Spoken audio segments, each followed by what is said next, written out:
divine infinite one. I lean into you. I lean into you. Om Namo Bhagavate. Om Namo Bhagavate Vasudevaya. Vasudevaya. Om Namo Bhagavate. Om Namo Bhagavate Vasudevaya. Vasudevaya. Rama Rama. Rama Rama. Rama Rama. Rama Rama. Rama Rama. Rama Sitaram. Rama Sitaram. Rama Sitaram. Rama Sitaram. Rama Sitaram. O divine infinite one. Oh, divine infinite one. I lean into you. I lean into you. Oh, divine infinite one. Oh, divine infinite one. I lean into you. I lean into Rama Rama. Rama Rama. Rama Rama. Rama Rama. Rama Rama. Rama Sitaram. Rama Sitaram. Rama Sitaram. Rama Sitaram. Rama Sitaram. Rama Sitaram. Rama Sitaram. Rama Sitaram. Rama Sitaram. Oh, divine infinite one. I lean into you.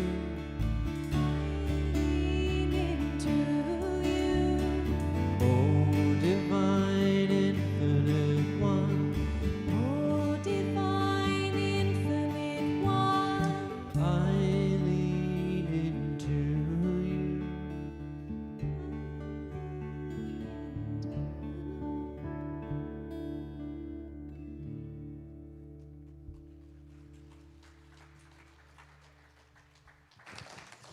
Good morning.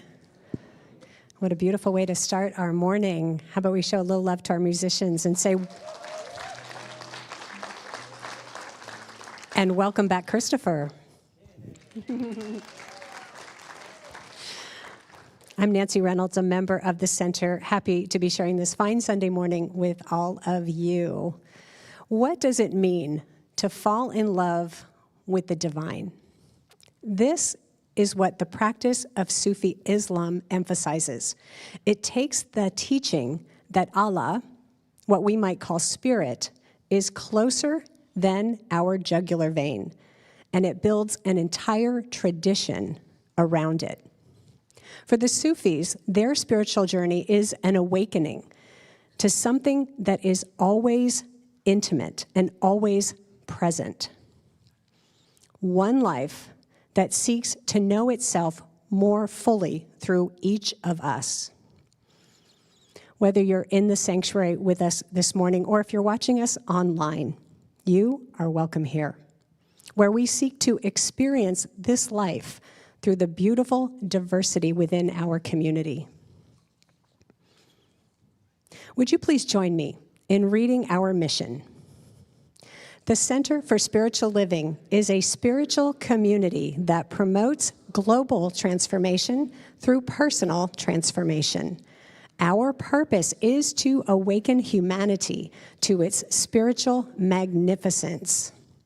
We are motivated by a compelling global vision that inspires us to bring the gifts of compassion, integrity, and loving kindness to the world through our programs and teaching.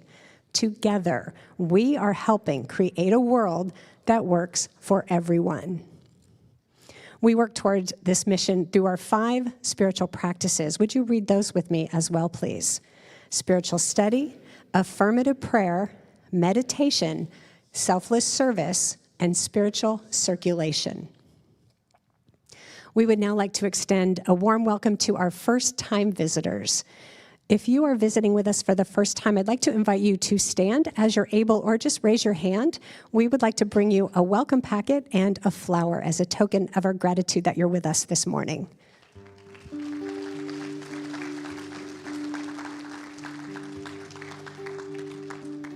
And if you're watching us online for the first time, we'd love it if you drop a comment so we know you're here, and we want to say welcome to you as well.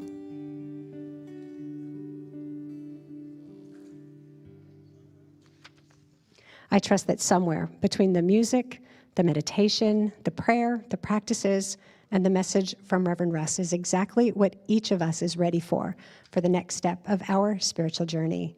So again, welcome, and thank you for joining us this morning. Let's enjoy this next song. It will lead us into a time of silent contemplation and prayer. Take a deep breath with me. This next song is Call and Response. There's a part for you. Still my mind, be at peace, in my awakening. I release with my heart, free my soul, in my awakening, I am whole, Om Shanti, Om Shanti, Om Shanti, Om Shanti, Om Shanti, Om Shanti,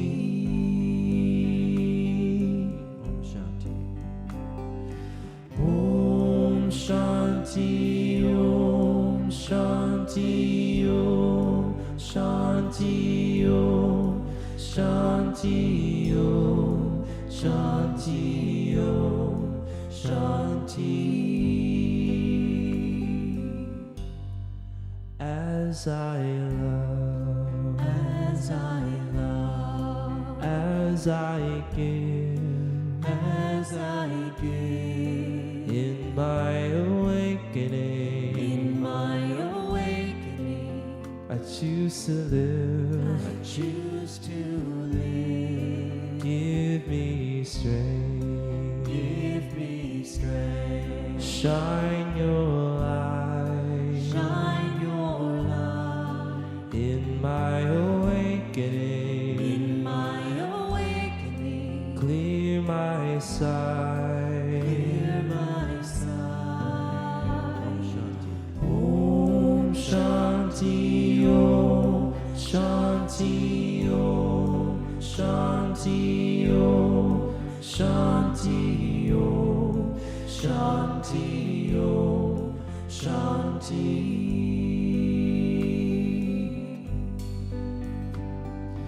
Om Shanti, Om Shanti, Om Shanti, Om Shanti, Om Shanti, Om Shanti.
There is one life, one love, one radiant intelligence that breathes itself through all creation.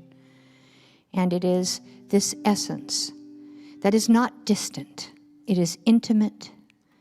It is available. It is in every breath, every heartbeat, every word.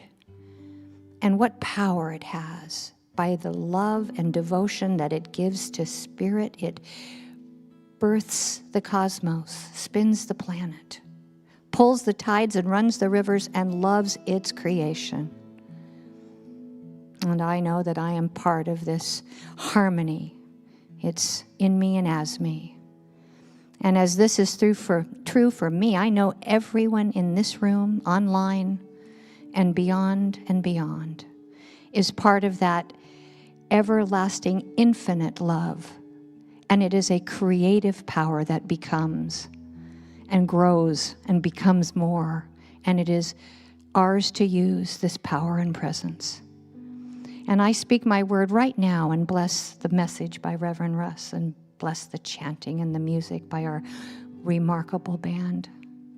And I bless the love that one congregant has for another as they meet afterwards and talk and discuss.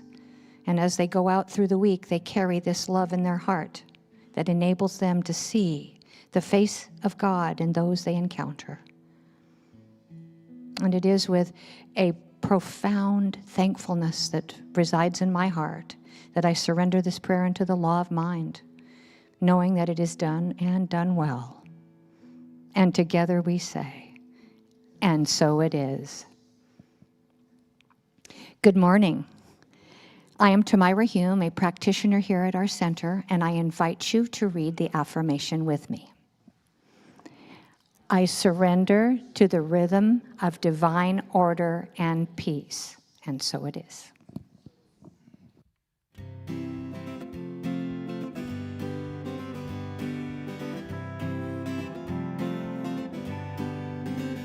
So I came to the fork in the river, and I didn't know which way that I should go. I had no map, no compass and no driver, precious little information to show.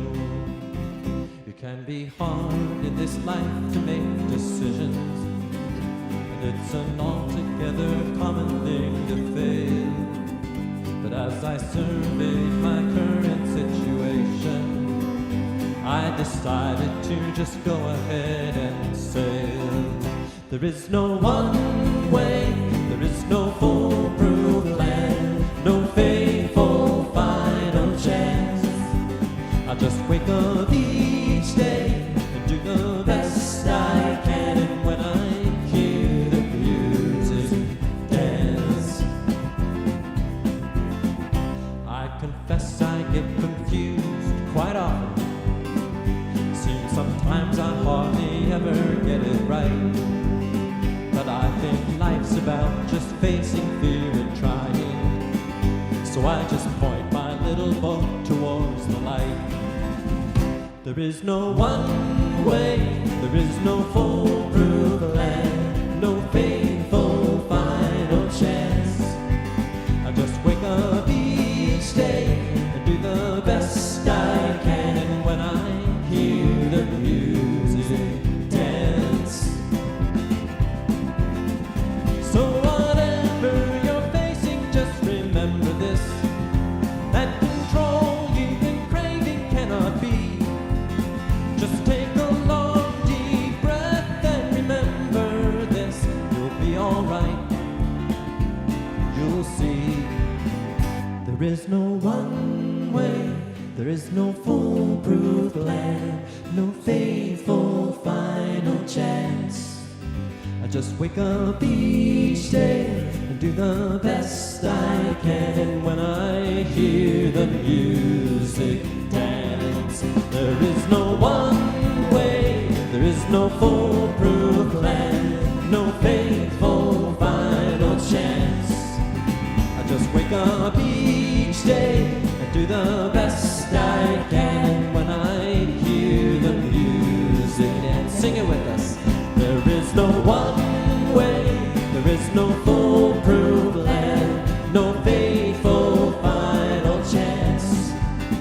Just wake up each day and do the best I can. And when I hear the music, dance. When you hear the music, dance. When you hear the music, dance.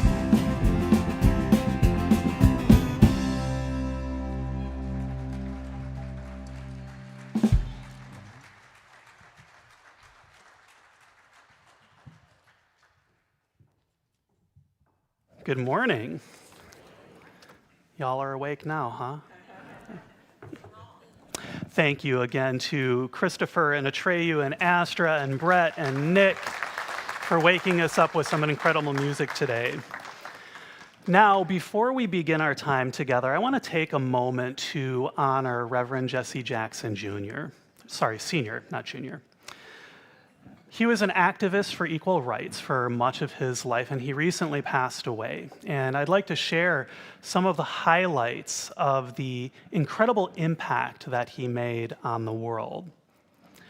He worked closely with Dr. Martin Luther King Jr., and he was present at the Lorraine Motel in Memphis on the day that Dr. King was assassinated. And Dr. King's assassination, it affected him deeply. It galvanized his spirit to bring about equal rights, and he worked towards equal rights for the rest of his life. His daughter, Santita, said at the family's press conference after his passing that there is no one who has been more faithful to the mission of Dr. Martin Luther King than Jesse Louis Jackson Sr. His signature affirmations, I am somebody, and keep hope alive, well, they were theological declarations about the inherent worth of every person. And they're affirmations that we can still adopt today. And he built one of the first truly multiracial political coalitions in American history, the Rainbow Coalition. And it was comprised of Black, white, Latino, Asian American, Native American, and LGBTQ people. And it embodied his famous line, our flag is red, white, and blue, but our nation is a rainbow. Red, yellow, brown, black, and white. And we're all precious in God's sight. In fact, he was the first presidential candidate to ever make support for gay rights a part of his platform.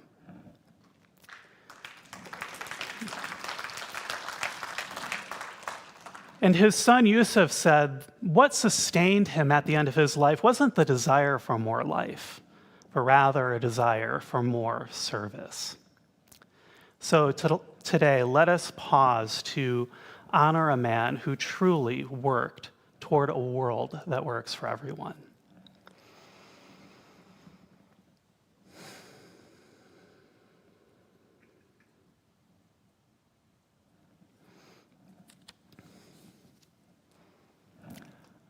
All right, let's dive into our topic for today. Hafez, one of the great Sufi poets of the 14th century, wrote about a seeker who spent years looking for a legendary cup that was said to reveal all the world's mysteries. And he searched everywhere until a wise teacher showed him that the truth had been within him all along. And here's a poem that Hafez wrote about this seeker that was translated by Dr. Dick Davis. For years my heart inquired of me where Jamshid's sacred cup might be, and what was in its own possession it asked from strangers constantly, begging the pearl that slipped its shell from lost souls wandering by the sea. Last night I took my troubles to the Magian sage, whose keen eye see 100 answers in the wine, whose cup he, laughing, showed me. I questioned him, when was this cup that shows the world's reality handed to you? He said, the day heaven's vault of lapis lazuli was raised, and marvelous things took place by intellect's divine decree. And Moses' miracles were made, and some Mary's apostasy. He added then, that friend they hanged high on the gallows tree, his sin was he spoke of things which should be pondered secretly. The page of truth his heart enclosed was annotated publicly. But if the Holy Ghost once more should lend his aid to us, we'd see others perform what Jesus did. Since in his heartsick anguish, he was unaware that God was there and called his name out ceaselessly. I asked him next, and beauty's curls that tumble down so sinuously, what is their meaning? Whence do they come? Hafez, the sage replied to me, it's your distracted, love-lorn heart that asks these questions constantly. Isn't that wonderful? So today we're going to dive into the mystical side of Islam to wrap up our month exploring this great faith tradition. And I don't think I could do Sufism justice if I didn't talk about two practices that are very deeply ingrained in Sufi wisdom: poetry and turning. Now, we learned at the start of the month that the word Islam can be translated to mean surrender, or in this case, surrender to the divine. And that's the core idea of this faith tradition. It teaches that if we accept that God or spirit, whatever we choose to call this thing that is beyond our understanding, that's greater than us, if we can accept that it is all that there is, if it's all-knowing, all-powerful, if it is the very essence of love itself, well, then the most profound and obvious choice that we can make for our lives is to surrender to it. Now, the path of Sufism, it takes that divine love and it makes it personal. In fact, it's common for Sufis to refer to God as beloved, because it seeks to cultivate this immanent connection with spirit as much as we possibly can. But it also seeks to recognize that the path to an embodied, felt experience of the divine, well, it's a journey without end. So when I first learned about Sufism, it really struck me as this unique and beautiful way to find peace between this unknowable and infinite nature of spirit and also the idea that if God is all that there is, then it must be closer to me than my jugular vein. And it struck me because it teaches that if I'm truly going to know spirit, then I must surrender to all that spirit is. Here's an example of how that can show up. In my early 20s, I went on a snowboarding trip. That was my first time snowboarding. Also turns out it was my last time snowboarding, but we'll get there in a second. Now, I have to admit, I was pretty nervous. I was afraid I didn't want to get hurt. I wasn't the most athletic kid, and I was partially going on this trip to humor my friend who really wanted to go. And, well, it turns out that my fears were validated that day. Because a few hours into my bunny hill experience, I crashed into the snow at the bottom, and I tore the ligament in my shoulder, right here. Talk about an opportunity for surrender.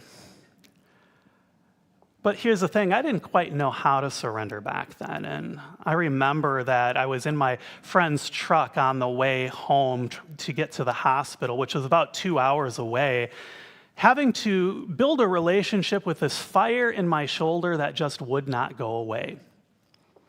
In fact, my friend John, he offered me a cigarette to help with the pain. That was also a first and a last for me. But the coughing did help to distract me from the pain a little bit. Now, my shoulder, it did eventually heal. But that experience taught me something about my ego's fear and resistance, and how it can often take me away from the flow of life. It taught me the importance of surrender. In fact, that experience, it wasn't done teaching me, because shortly after my accident, one night I was falling asleep in my dorm room, my shoulder in a sling, sore, keeping me awake. Eventually, I fell asleep and I had a dream. But this wasn't an ordinary dream. In fact, it was so vivid that I clearly remember it today. In this dream, I was standing on a stone balcony.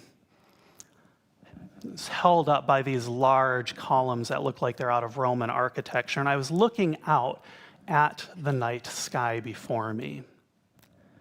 And as I was looking at the night sky, all of a sudden, the sky lights up and it's filled with this beautiful nebula. Purples and blues and reds and oranges. It was indescribable. And I felt in that moment, it was as though spirit had formed out of the darkness. And the more that I gazed at this beauty before me, the more I felt I was drawn into it. And pretty soon I was awash with these feelings of peace, of comfort, of connection, of ecstasy. Who I was seemed to completely dissolve away, to be replaced by this atmosphere of pure love. Well, clearly that experience, it stuck with me for most of my life. It still sticks with me when I think back to it. But it also did something important in that moment. I learned this, what I would call a foundational confidence in the unconditional love of spirit. And it was a confidence that I found myself drawing on for much of my life. And really, that's the power of mysticism. In our modern world, that increasingly seems to encourage main character syndrome, where we're the main characters of this movie called life, mysticism washes away the ego. And it reminds me that no matter how much me I might find myself stuck in, there's always a certain something that when I can surrender to it, when I can get my ego out of the way, well, then I experience a love that's beyond description.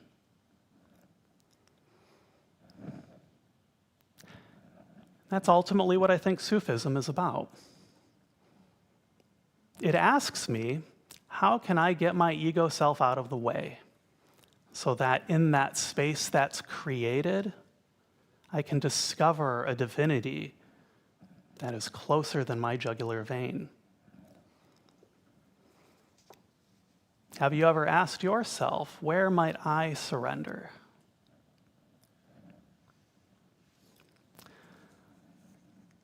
Well, there's a beautiful Sufi term that describes this practice. It's thauk. And it translates to tasting. Thauk talks about a spirituality that is visceral, in the same way that the tastes we enjoy from a perfectly prepared dish can force our mind to surrender to that moment and that experience. This is why I think that Sufi poetry is so well known and why it's so beautiful, because often it seeks to put into words a tasting of the divine. It's used to illuminate the love of the divine. And so the Persian Sufi contributions to poetry over the centuries, they're quite profound. In fact, it's been said that Persia was to poetry what ancient Greece was to philosophy. And that's why I've got to pause. And I've got to be honest with you that, well, there's a problem with many of the Western translations of Sufi poetry. It turns out that a lot of the poems that we commonly attribute to Hafez and to Rumi, well, at best, they're inaccurate translations, and at worst, they're completely made up. Now, I don't deny that the words of these English translations, that they're quite beautiful, and they can carry a message that is honoring the spirit of Sufism. But I think it's important to acknowledge the voice and the intent of the original authors of these Persian poems, because to do otherwise risks erasing their voice and replacing it with one more suited to Western understanding. But what's more, I found that when we do honor their voice, well, their poems become even more profound. For example, arguably, the most famous phrase attributed to a Sufi poet, to Jalaluddin Rumi, is this: out beyond ideas of right doing and wrong doing, there is a field. I'll meet you there. Yeah, I hear you saying that along with me. That line, however, is really an interpretation of what Rumi said by a Western author named Coleman Barks.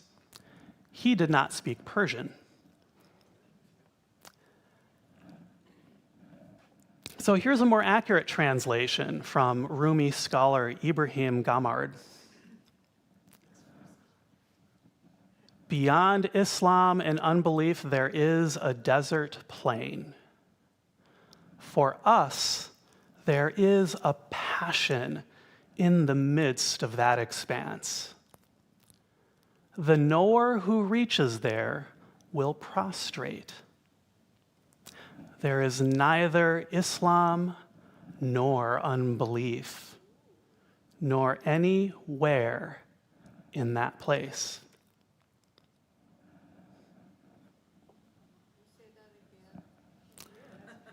Beyond Islam and unbelief, there is a desert plain. For us, there is a passion in the midst of that experience, that expanse. The knower who reaches there will prostrate. There is neither Islam nor unbelief, nor anywhere in that place.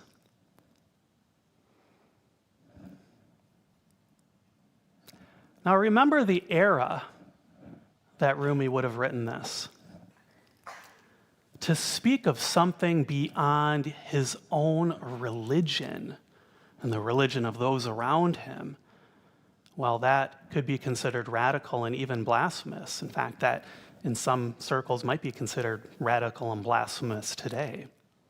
And yet those words, they resonate deeply for me, because they say that in this nothingness, in the absence of ego, there is a passion to be found. And if I can surrender to that passion, all my beliefs, all my opinions, all my ideals slip away into something that transcends all that I could ever know.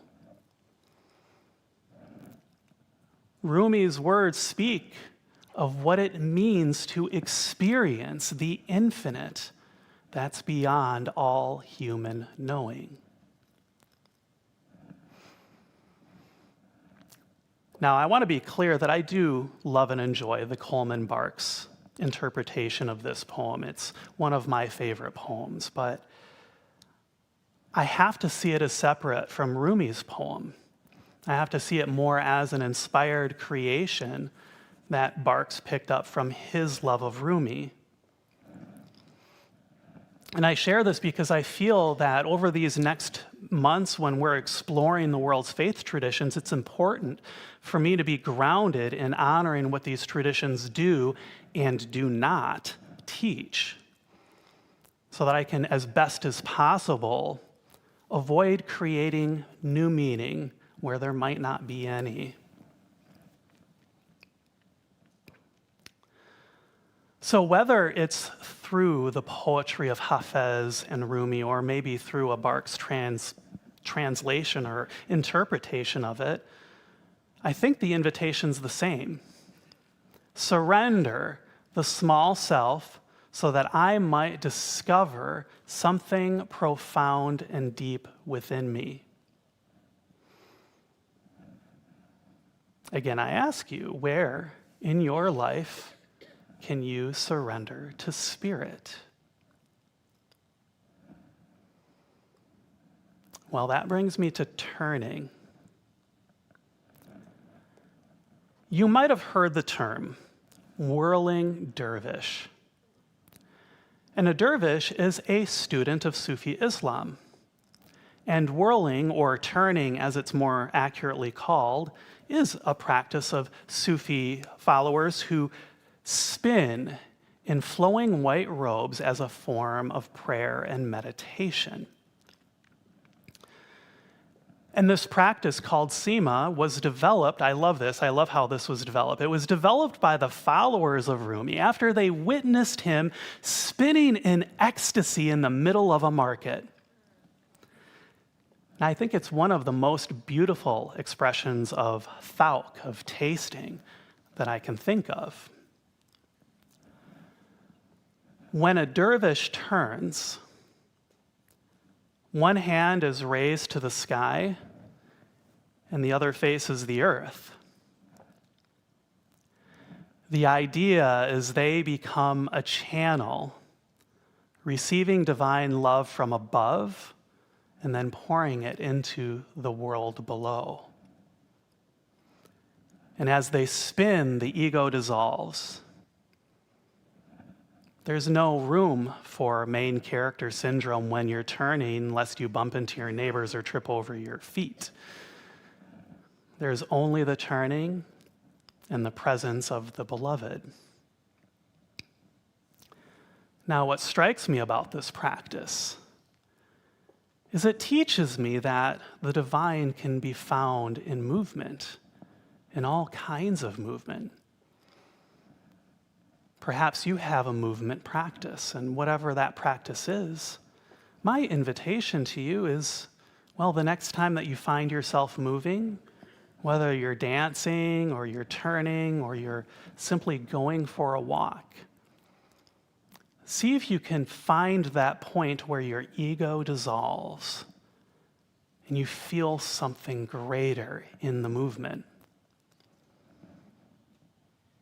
And when you get to that point, ask yourself, how can I more deeply surrender to this movement of the divine within me?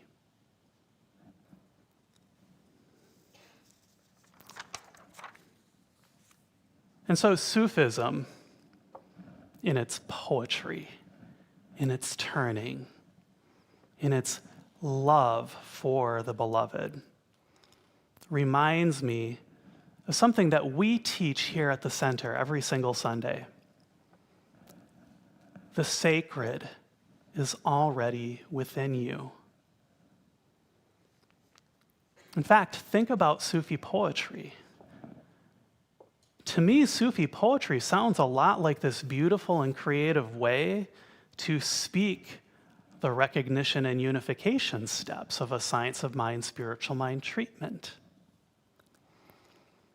You know, it's been said in our tradition that if we can speak just those first two steps with all of our heart, well, all the rest of the steps, they don't matter.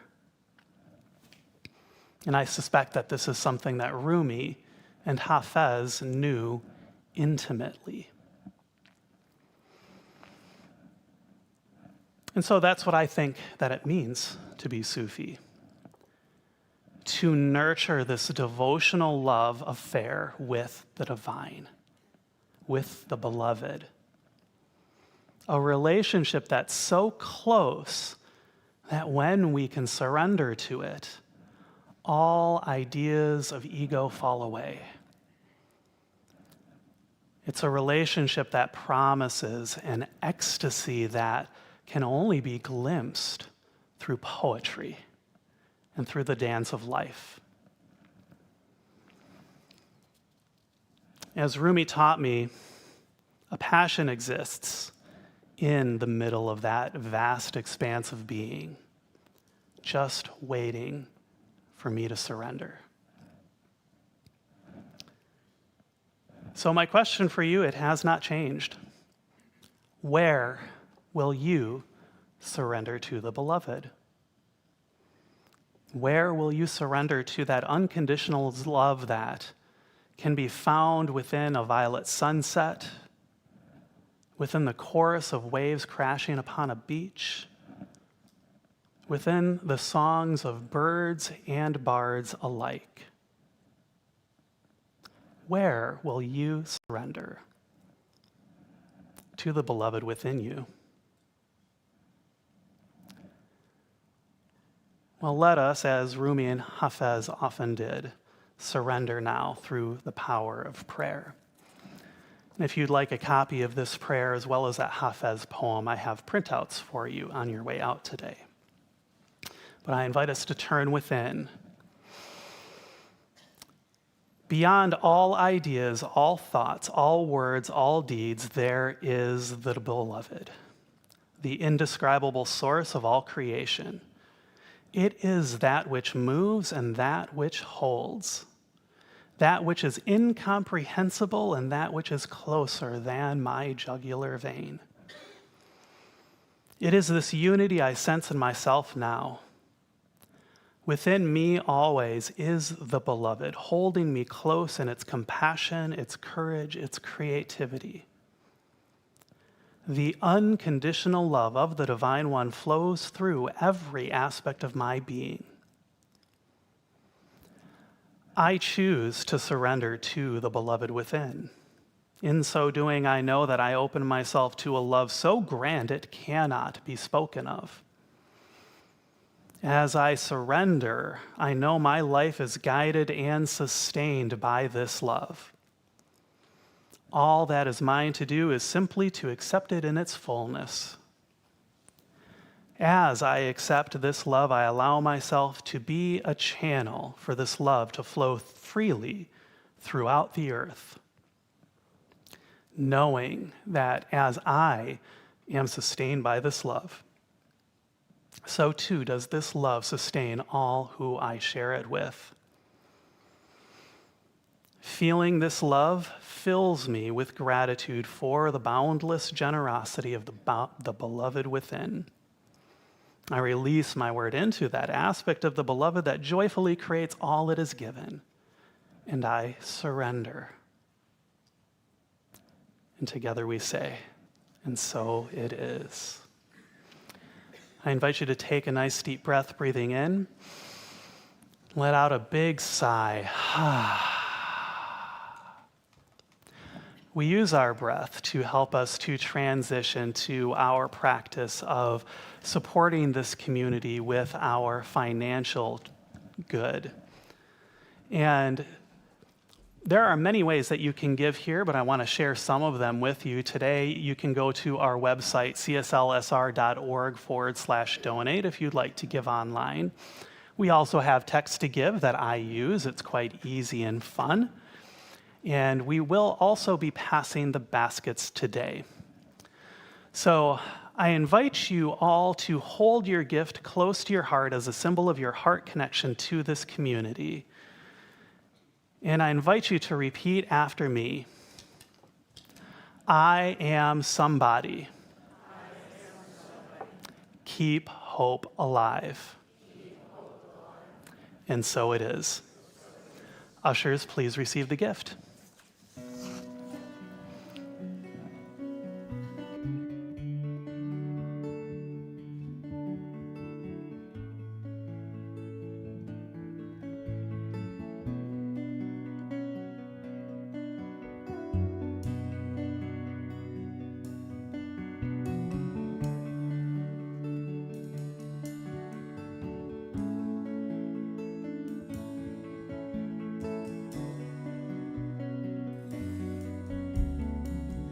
Now is the time when I let go of my fears, inhibitions and sense of dread. When I give up control and I let you hold me with no resistance in my soul. Now is the time when I let go of my fears, inhibitions and sense of dread. When I give up control and I let you hold me with no resistance in my soul. This is the day when I throw it all away into the fire of the all loving one. Now I have just what I need to be free, to feel who I really am.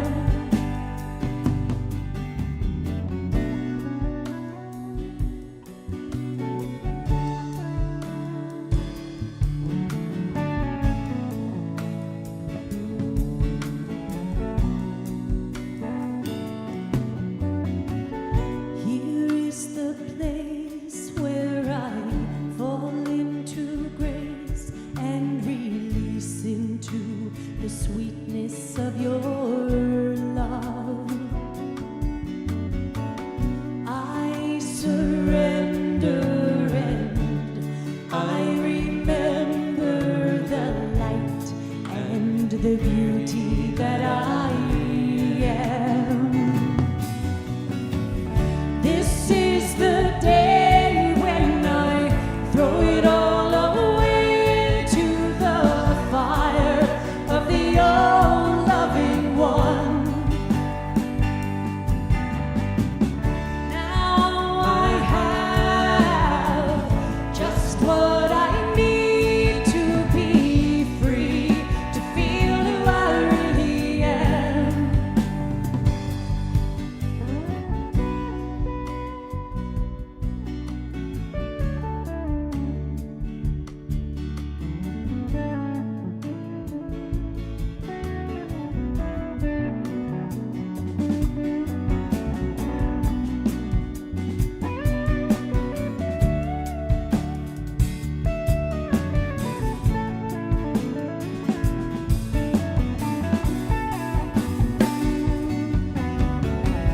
This is the day when I throw it all away to the fire of the all-loving one. Oh, now I have just what I need to be free, to feel who I really am. Here is the place where I fall into grace and release into the sweetness of your love. Now I have just what I need to be free, to feel who I really am.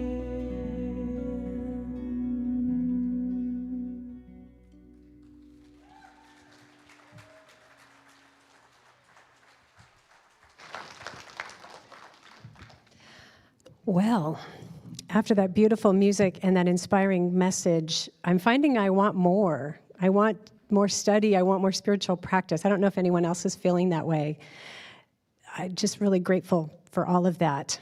And it's perfect because now I get to tell you about the other things that happen at the center in addition to Sunday mornings, things like classes and events and workshops. So I'm going to share some things with you that give us the opportunity to expand our spiritual practices. So to start, I have a quote for you from the book Help for Today by Ernest Holmes and William Hornaday. This quote goes straight to one of the central ideas of a class that Dr. Edward is teaching by the same name, Help for Today, and it begins tomorrow, February 23rd at 6 p.m. So here's the quote. The great way-showers of humanity, those who have contributed so much good to mankind, have affirmed their personal relationships with God. They have lived in the conviction that this oneness is complete here and now. You are invited to explore the idea that oneness is complete here and now over the next 4 Mondays with Dr. Edward. This class is going to be held online, so people can join by Zoom. It will also be simultaneously in person in Wagner Hall. And in case you don't know, that's the north end of this building. And if you'd like to join that class, do be sure to sign up today because we need to be able to have time to get information to you for tomorrow. The next class is all about foundations, something every house needs, and turns out something every spiritual practice can benefit from. So I'm happy to let you know that practitioners Peggy Weber and Lorena Fisher are teaching our Foundations of Science of Mind class starting Tuesday, March 10th at 6 p.m. Now, you may be just starting to build your spiritual foundation, or if I may be metaphoric, possibly your foundation has started to show some cracks over time, like mine sometimes does. Well, this class will give you core spiritual practices that can keep you grounded in spirit, no matter what the world brings your way.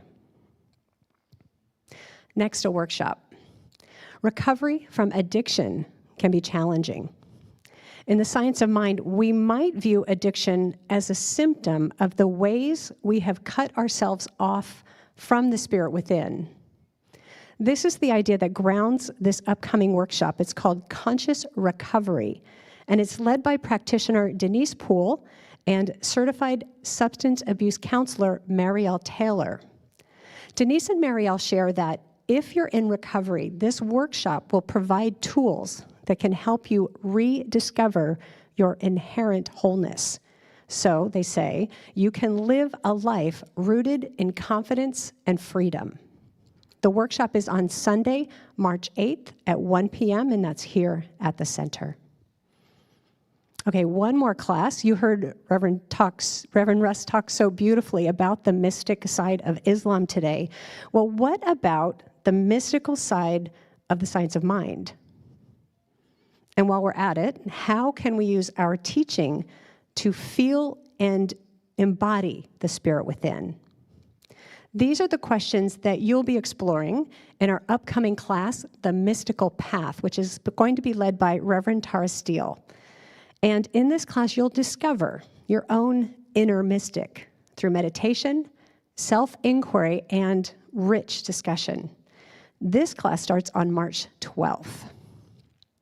And women, I want to be sure you know about Karen Drucker's upcoming retreat. It's called The Power of Women. Yay, it's coming up on Saturday, March 7th, and you can register now to spend the day with Karen and other women in our community, enjoying music, connection, and of course, spiritual practice. And there's a flyer on this one at the information desk in the social hall if you'd like to pick that up. It's got all the details. You can also register on our website. And in fact, you can sign up for all these classes and events on our website or at the information desk, and you'll find details of the classes in our new education catalog, which is also out there. And I love having it in writing because I just gave you a whole lot of information, and there's a lot of stuff happening in March. So I don't want you to miss any of the good stuff. It's right out there. Oh, by the way, there are scholarships available for 2 of the classes, Foundations and The Mystical Path. So if you would like to find out more about that, be sure to look into it at least 2 weeks before the classes start. We need time to get it all sorted out. Okay, final thing from me. Next month on Sunday, March 22nd at 1 p.m., we have our annual member meeting.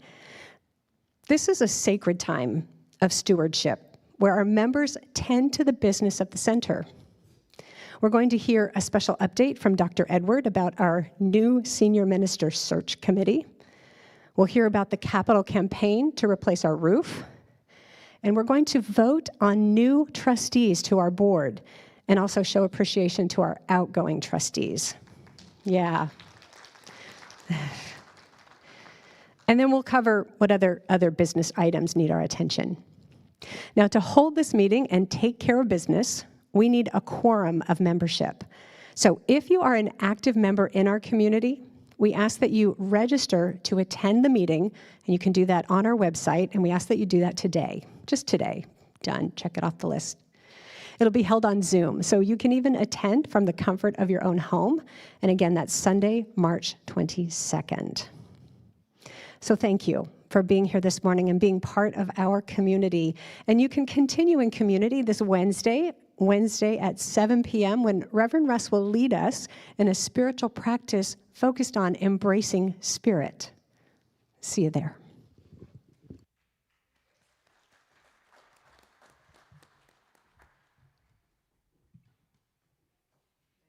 Thank you, Nancy, for sharing all the good stuff that's happening here. There's one more thing that I want to tell you about that's happening later today. If you perhaps want to go have brunch and then come back at 12:30, practitioner Lawrence Edwards is leading a visioning practice in Grinton Chapel, just outside the social hall, that is devoted to helping us to vision, to tap into that spirit within, so that we can discover our relationship to this community in the years to come.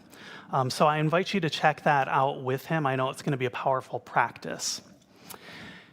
If you are having a challenging time, if you are looking to spend time with one of our licensed prayer practitioners so that they can help you discover the beloved within, then I invite you to take advantage of our after-service prayer. If you're here in person, you can go back to the white table there and you'll be directed to one of our prayer practitioners who will custom make a spiritual mind treatment just for you. And if you're watching online, there's a link you can follow for a free confidential prayer with one of our practitioners. So please do take advantage of that. It really is a gift for this community. Okay, I invite us all to stand as we are able and repeat after me. Something wonderful is happening through me right now. It is this thing called life. Life is in my mind. Life is in my body. Life is in my affairs. I think it, I feel it, and I accept it. Just the way that it is, and just the way that it is not. Thank you, life. Know with me that you are never alone, that spirit is right where you are, that you have only to look within at any moment to know that you're guided, sustained, and inspired by a presence that expresses itself as you in this world. In deepest gratitude, let us live our lives accordingly so that in everything that we do and say and think, we honor this presence within. And so it is. Have a wonderful week. Let's close in song. I release and I let go. I let the spirit run my life, and my heart is open wide. Yes, I'm only here for God. No more struggle, no more strife.